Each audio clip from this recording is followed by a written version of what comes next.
Bienvenidos a este nuevo video. En este video vamos a ver los controladores en Laravel 5.5. Vamos a ver qué son los controladores, vamos a ver cómo funcionan los controladores y vamos a crear algún ejemplo de tal manera que podamos entender cuál es la lógica de los controladores en aplicaciones Laravel.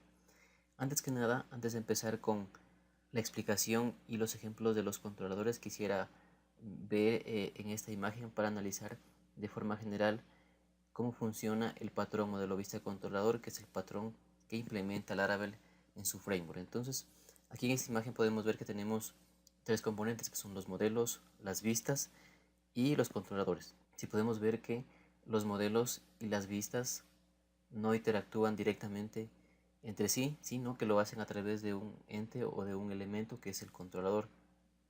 Básicamente se lo hace por seguridad y por organización.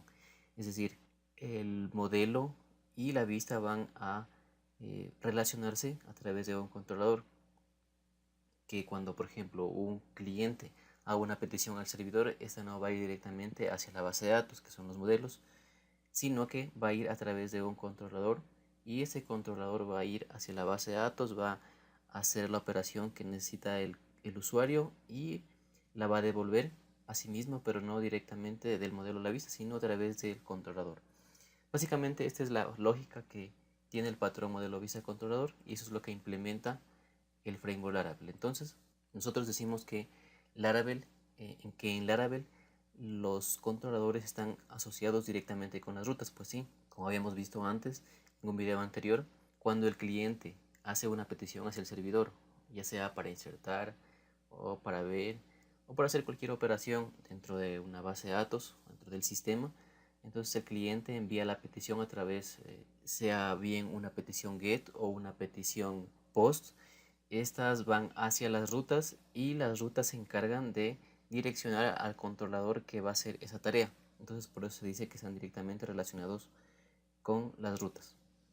Permiten agrupar también la funcionalidad de un determinado recurso. ¿Por qué decimos esto? Pues lo decimos porque por lo general siempre cuando se trabaja con entidades, con tablas, vamos a necesitar hacer alguna especie de CRUD para esa tabla. Entonces los controladores dentro de su clase agrupan todos esos métodos para hacer ese CRUD o para hacer algún determinado tarea sobre ese recurso. Entonces por eso es lo que se dice que agrupan funcionalidad en un determinado recurso. Finalmente decimos que manejan directamente las peticiones del lado del servidor. Pues sí, puesto que al hacer una petición desde el cliente hacia el servidor por un usuario, como decíamos en antes, esto va hacia las rutas, y las rutas en realidad no son las que implementan la petición que hace el usuario. Por ejemplo, si el usuario quiere insertar o hacer un update, las rutas no implementan esa programación, sino que derivan hacia un controlador, y ese controlador es el que en verdad implementa